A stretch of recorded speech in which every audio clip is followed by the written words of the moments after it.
পরিস্থিতির শিকার হয়ে প্রতিটা ব্যক্তি যদি সম্মানজনক স্বীকৃতি পায়, তাহলে পরিস্থিতির শিকার হয়ে যে চুরি করে, যে ডাকাতি করে, যে দুর্নীতি করে এবং বিভিন্ন অপকর্ম করে, তাদের এই পেশাটাকেও কি সম্মানজনক একটা স্বীকৃতি দেওয়া উচিত?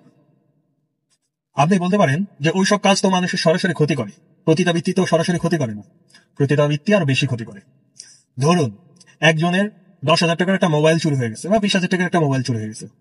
আল্লাহ চাইলে সেই মোবাইলটা সে আবার কিনতে পারে, খুব সহজে, একটু কষ্ট করলেই কিনতে পারে। তবে পতিতাবৃত্তি দিয়ে যদি কারো চরিত্র খারাপ করে দেওয়া যায়, তার খুব কম সম্ভাবনা থাকে আবার চরিত্রবান হওয়ার। কারণ এটা একটা ভয়ঙ্কর নেশা। একটা মানুষ পরিস্থিতির শিকার হয়ে যদি অসম্মানের কাজ করে, তার সম্মান ফিরিয়ে দেওয়া মানে কি জানেন? তার সম্মান ফিরিয়ে দেওয়া মানে তাকে একটা সম্মানজনক কাজ সে যেন করতে পারে, সেই ব্যবস্থাটা করে দেওয়া। কিন্তু কিছু মানুষ, কিছু মাথামোটা মানুষ এই সম্মানজনক কাজের ব্যবস্থা না করে সে যে অসম্মানজনক কাজটা করতেছে, সেই অসম্মানজনক কাজটাকে সম্মানিত করে স্বীকৃতি দেওয়া, এটা কখনোই ঠিক না। এতে ওই কাজটাকে উৎসাহিত করা হলো। কিভাবে উৎসাহিত করা হলো? অনেকে বলতে পারে কারোকে তো ধরে আর আনা হচ্ছে না, যারা করছে তাদেরকেই সার্টিফিকেট দেওয়া হচ্ছে বা তাদেরকে একটা স্বীকৃতি দেওয়া হচ্ছে।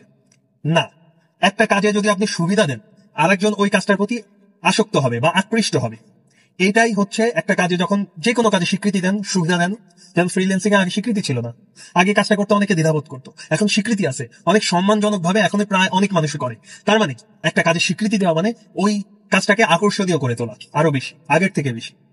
এই জন্য এই অসম্মানজনক কাজটাকে স্বীকৃতি না দিয়ে, যারা এই অসম্মানজনক জীবনরা পরিস্থিতির শিকার হয়ে এই অসম্মানজনক কাজে আছে, তাদেরকে ফিরিয়ে এনে একটা সম্মানজনক কাজের পরিবেশ ব্যবস্থা যদি করে দেওয়া হয়, সেটা হবে কাজের কাজ। মাথামোটা কাজ করে তো লাভ নেই।